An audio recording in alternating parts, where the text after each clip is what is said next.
Hey everyone, get ready with me and let's talk Dramione. So a few of you have asked me for a mid-year roundup of my favorite fics of the year so far, and I like that idea because often by December I have read so many fics that I end up having to leave some really good fics to the side when I make my top 10, and that makes me sad. And even that being said, since I'm only talking about 10 fics in this video, I am indeed leaving some really good fics to the side. Sigh. So these aren't really ranked, but you should know that number one in this list is number one in my heart, and it's God tier, and it'll stick with me for all time. So there's that.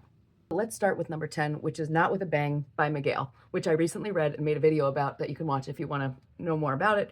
It's a lovely marriage law fic where Draco has to really do the work of healing himself before reaching out to his broken wife.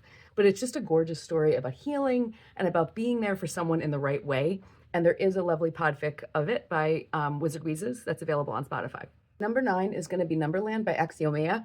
This is the fic that mashes Harry Potter wartime AU with Hunger Games and Squid Games. I just thought the concept and scope of this one was so cool. The characters were really well written, very interesting, especially Keela, and I just couldn't put it down. Highly recommend. Number 8 is going to be Chin Up by Nihilistic. You know I had to put a nihilistic fic on here.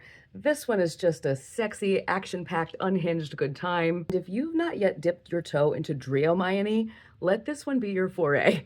Nihilistic's writing is so crisp and her character work is so good.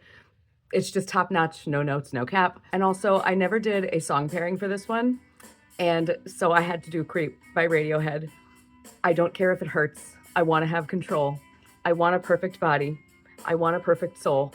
I want you to notice when I'm not around. You're so fucking special. I wish I was special. Okay, I had to pause the video to do a bang trim. Number 7 is going to be Truth or Dare by January Divine. And I really dithered.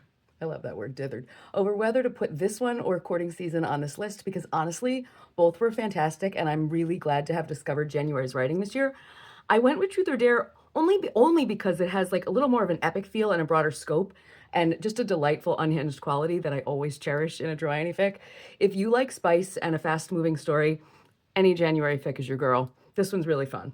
Number 6 is going to be The Portrait of Draco Malfoy by Silver Dragon Gemini. This is a post-war fic where they're dealing with a building contingent of leftover Death Eaters. And Draco had apparently been unalive during the Battle of Hogwarts, but there is a portrait of him in the office that Hermione has been given in Order headquarters. And lonely and broken, she comes to lean on him for emotional support. It's a really beautiful fic. Okay, this is getting really long, so I'm going to split this and I'll come back for part 2.